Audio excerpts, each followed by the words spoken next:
I'm Joe Lample.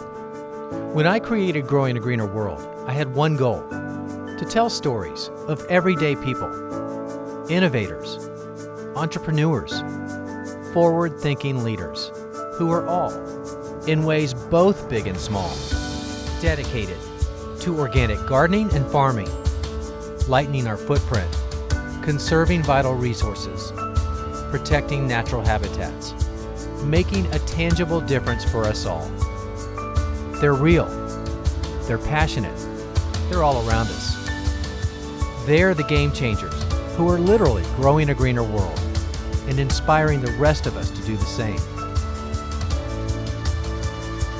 Growing a greener world, it's more than a movement, it's our mission.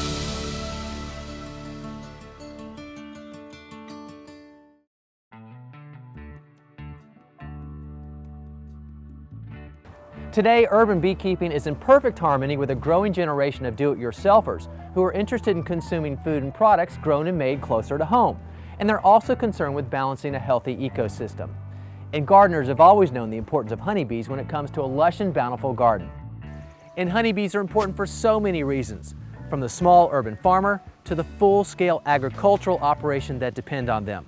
Now consider this: 1/3 of all the fruits and vegetables in the world are pollinated by honeybees, and some suggest that 50 to 80% of the world's food supply are affected by their pollination. So you can see the world's food chain is linked to the honeybee. But here's the problem: there's been a huge decrease in the honeybee population. Now, while such disappearances have been documented throughout history, the term colony collapse disorder was first applied to the drastic increase in those disappearances to the western honeybee populations of North America in October of 2006. The cause or causes of the syndrome aren't even yet fully understood, but most authorities believe it's a combination of three possibilities: infection and disease, environmental influences such as pesticide use and malnutrition, and migratory beekeeping. So while the scientists try to understand even the causes of the problem, they're looking for solutions as to what we can do today to solve it. And all agree something needs to be done now to boost their populations. As gardeners and environmental stewards, we can and should be supportive of existing bee populations by being careful with pesticides and other chemicals. And we should encourage bees to our own backyards by using appropriate plant choices or by even hiring a professional. But in light of the growing concerns over colony collapse disorder, a new generation of beekeepers are emerging. And Corky Lester is the face of the modern urban beekeeper with an interest far more important than just selling honey. Since his days in college, Corky has been involved with bees in some form or fashion. While maintaining a full-time career in construction and remodeling, over the past 4 years, he's found himself being more immersed in managing beehives for himself and others and loving every minute of it. So Corky, I bet a lot of people would be surprised to know that you can even have bees in your backyard, especially in an urban setting. Yeah, that's probably one of the first questions I get when people call and ask about the bees. I tell them the first thing they should probably look into is the ordinances in the city or the county and start from there. Yeah. So let's say I wanted to install a hive or two in my own backyard. What's the process for that? Well, I would first join a local bee association. That's a good place to get answers. Possibly get a mentor to help you out with your hive. All right, let's say that I hire you to set up my beehive operation back here. Are you bringing 1 hive or 10 hives, or how many is too many? Well, what my company does, we'll bring up to 4 hives to your property, and minimum of 2. And one of the reasons I'd like to have 2 is so if I need to borrow bees from one hive, I can transfer them to the other, feed the other one, compare, make sure one's doing well. Yeah. Now, am I going to have to invest in the bee suit and worry about my kids getting stung when they come out here? Well, no, on the bee suit, I manage the hives. I come in about once a week, 2 weeks maximum. Yeah. I like to place the hives in a spot that the children aren't going to be at, or a place that you're not going to spend a lot of time. And so the bees can have their own space and you can enjoy the yard as well. But they're not necessarily aggressive either, so it's not like a parent really has to worry just because beehives are in the neighborhood that their kids are going to get stung either. No. Typically, honeybees are fairly gentle, and I like to keep the bees farther away just in case somebody wants to venture over towards a hive. But in most cases, they're not like what hornets are. A lot of people get the two confused. And when you come in to maintain a hive, or somebody's doing it themselves, what's involved in that? Typically I show up, I'll come in and open up the hive and I'll take a look and see how the queen's laying eggs, if I need to add more boxes to it, and just general upkeep of the hive. And when does the honey come into this? Because a lot of people, in addition to having them pollinate their gardens, they're really after that honey. Yeah, absolutely. Typically a little later in the season, once the hive's gotten to a good size, they'll have a surplus of honey, and that's usually when you can take some of that off and enjoy it yourself. And if I'm having you come in and install that, you're collecting the honey and taking it back, but I'm getting something out of that too, right? You are. There's a little trade-off. For allowing me to put the hives in your yard, I'll give you a jar of our honey, a 22-ounce jar of our honey, for allowing us to put the hives in your yard. So I'm basically renting the hive from you, is what I'm doing. Yes.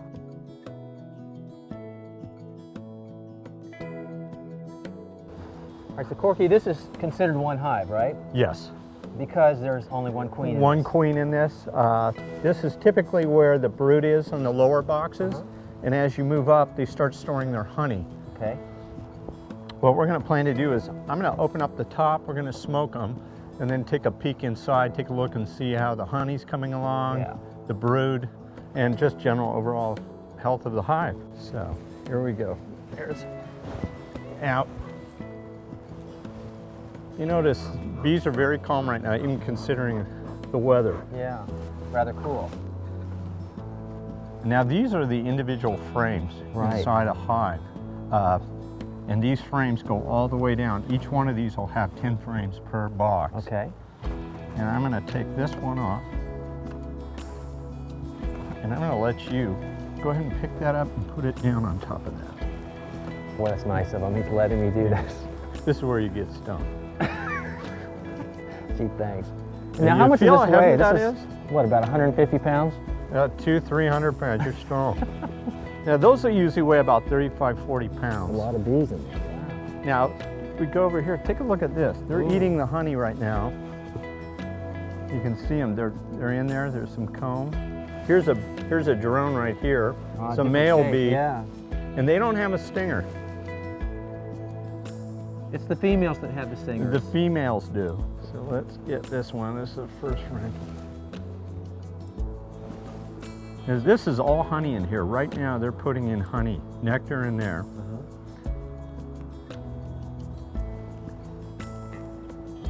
Let's see if we can flip it over. Here's the queen. We're lucky. Here she is, right here. Golly. Right here.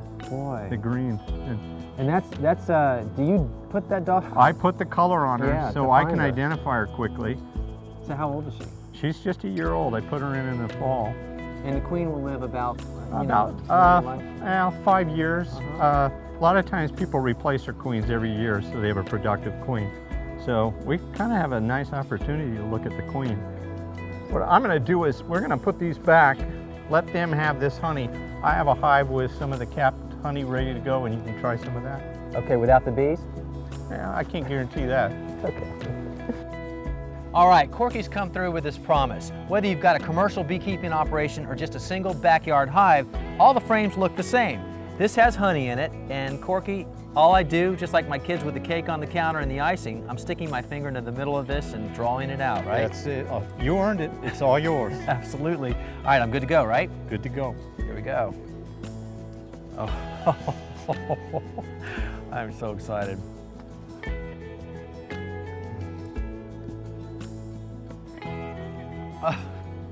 Fresh is best, no doubt about it. That is fantastic. Probably not supposed to double dip here, but I can't resist. Not bad. Cheers. So good. You've seen bees going in and out of a beehive. Well, I've got one here that doesn't have any bees, and I'm going to demystify it for you right now. This is basically called a Langstroth 10-frame beehive.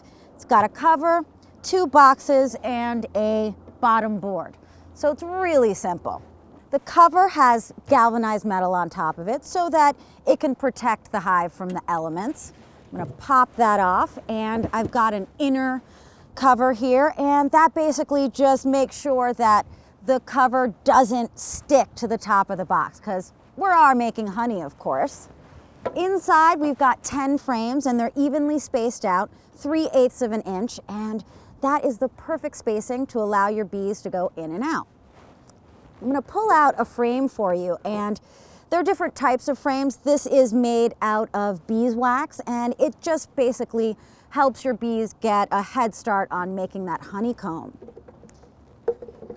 Got a couple others here, and this is a frame that already has a honeycomb drawn in, and you can see the little honey deposits on there. I'm going to lift this medium body off and show you the large body box here. This is basically a screen. It's called a queen excluder. That makes sure that your queen stays where she's supposed to be, laying her eggs. She can lay up to 2,000 eggs in the summertime a day. So it's a lot of bees that are going to be in here. And somewhere about 60,000 bees can live in here during the summertime. So this frame here is made out of plastic. Now you can use one that's made out of beeswax or plastic. It's really a cost thing. So this beehive here can run you about $300 to $400. It comes in a kit and you can assemble it yourself very easily. To purchase bees, it's around $75 to $100. You're going to have a queen bee and about 3 pounds of bees ready to give you honey all summer long.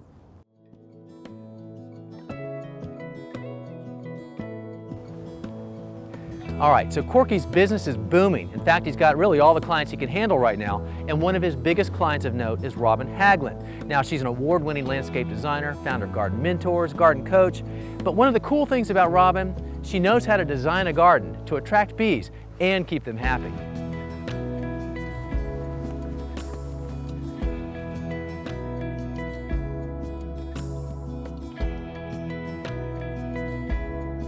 So Robin, a satisfied customer of one of Corky's backyard beehives, right? Absolutely. We're loving having the bees here. We've had them here for about a month now during spring. So the garden is popping and the bees are just hitting the smorgasbord. Awesome. So tell me about the neighbors. How are they embracing this? They're embracing it, definitely. At the beginning, you know, there was a little bit of fear, but as I talked to them about the need to help increase the population of those honeybees, talked about how they build our food for us, and their decreasing population issue, my neighbors began to embrace it. Also told them, you know, if there's ever a problem, they're out of here. But it hasn't been a problem and everybody's loving it. Yeah, and there's certain tricks to how you site your hive too, right? Absolutely.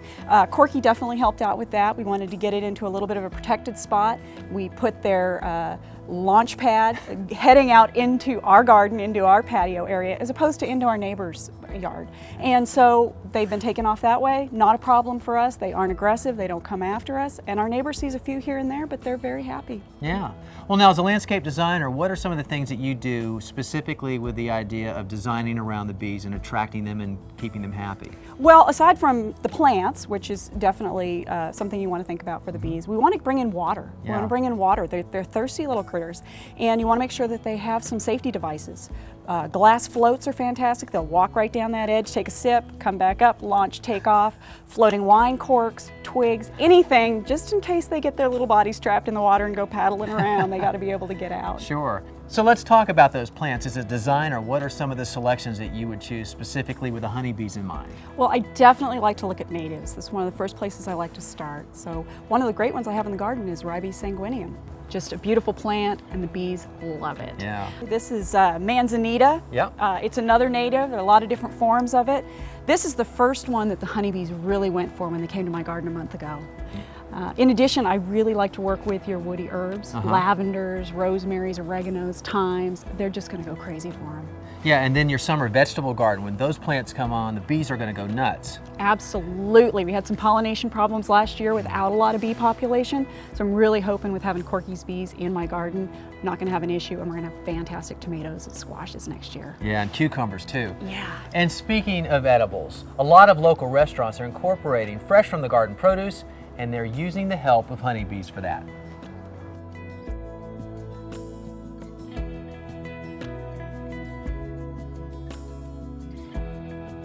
So we know the bees in this neighborhood are pollinating a plethora of plants to make the honey that Corky sells for part of his business. And then the restaurants like Bastille's. Now they rely on the freshest ingredients for everything that goes into their menu. So it should come as no surprise that Corky's bees are here too. And at Bastille's, the total distance traveled from hive to heavenly desserts, about 75 feet.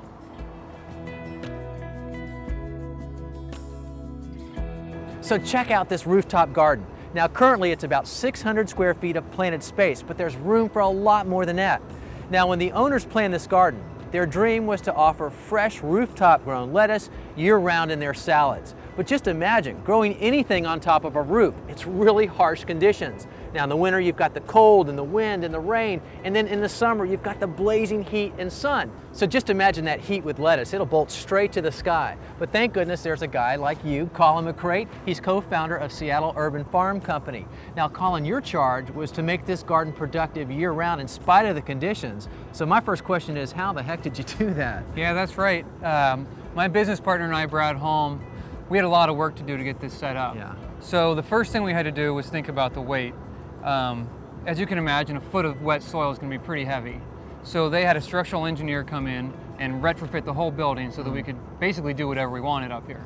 So that was really nice. The second thing we had to do was figure out how to make it productive in the summer and in the winter. Oh yeah. So in cold conditions, like right now, we've got these greenhouse caps. Yeah. So it's basically makes a bed into a giant cold frame. Holds a lot of the heat in, overnight. In addition to that, we have heat cables laid underneath the soil. So we have a thermostat and we can just sort of crank it up and make sure the soil doesn't freeze and it stays warm enough for things to keep growing. Good plan. Yeah, it's really great.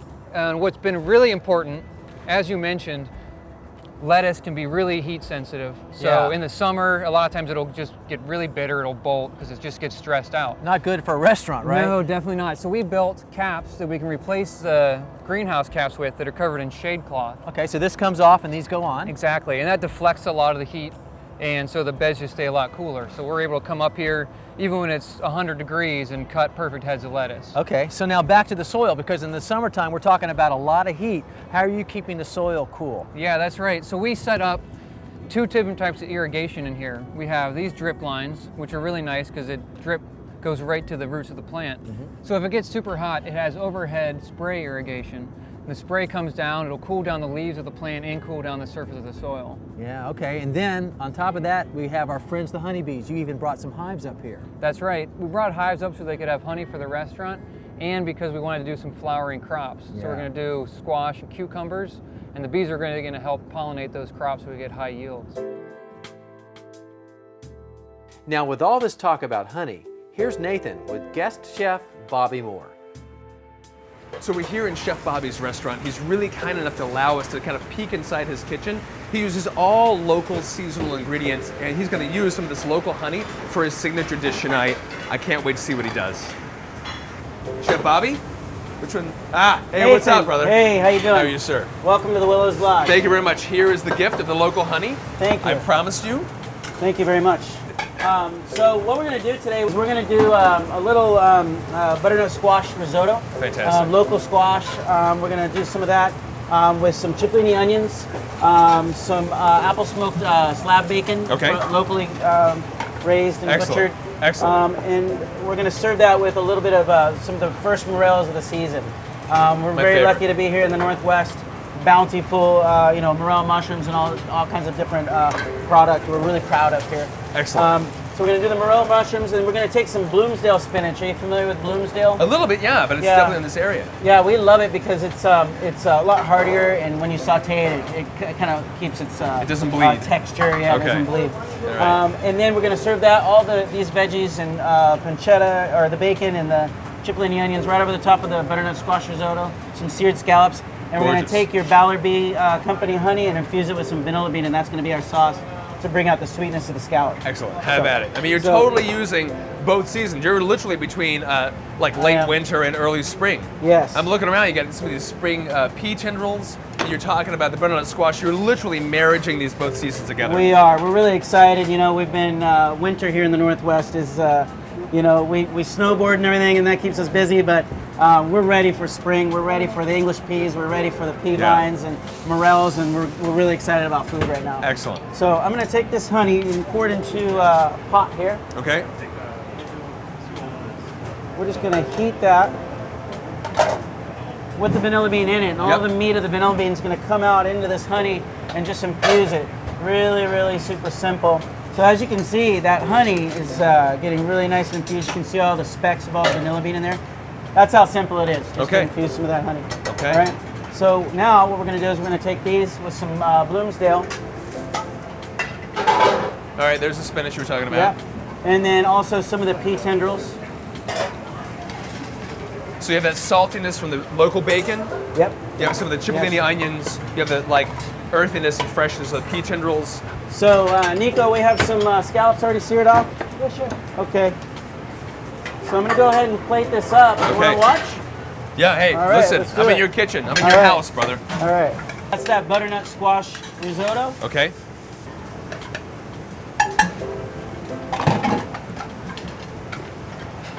Beautiful. Take some of these morels, throw them in there that have been a little bit pre-sauteed. Okay.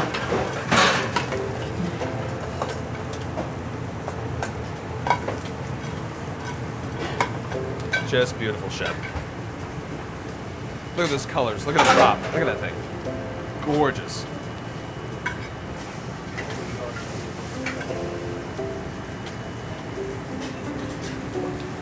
Just beautiful. There we go. Okay, scallops. You know, and chefs using all these different Yeah, the textures, scallops. the local scallops, the local bacon, these amazing pea tendrils, the creaminess from the risotto, and that sweetness from the honey and the infused vanilla bean. It's gonna blow your mind. Check this out.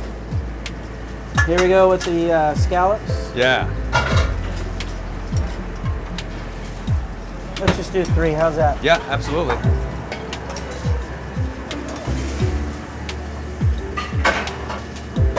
It's all about presentation. Actually, I need one more. See, on Growing a Greener World in our kitchen, that would be a chef snack, baby. We'd serve 3. Okay, and then we have that the Ballard Bee Company honey right here. Yep. Beautiful. I'm just gonna put that all around the outside. Fantastic. Just beautiful. You are doing a good job. Look at that. Get some Voila. microgreens on top. There you go. Beautiful. Plate it up, brother. All right. Chef, I love being in the back side, but with the smells and textures you have going on there, I'm gonna get the first bite. All right, cool. Chef, Thank thanks you so much. Great to see you. All right, man. I'll be out there eating. All right. Thank you.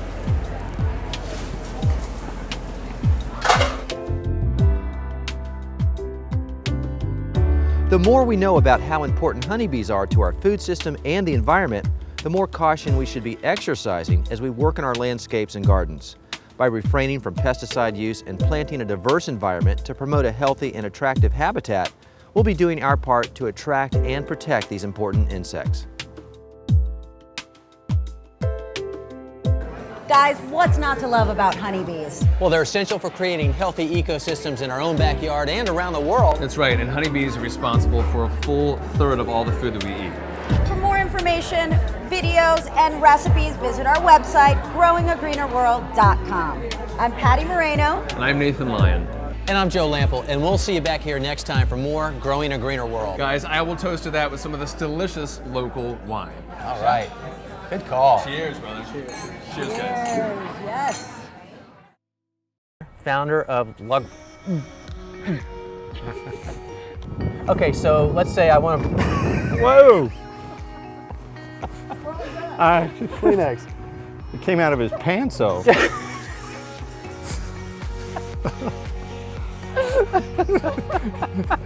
You're preparing a delicious dish using cucumbers, a crop solely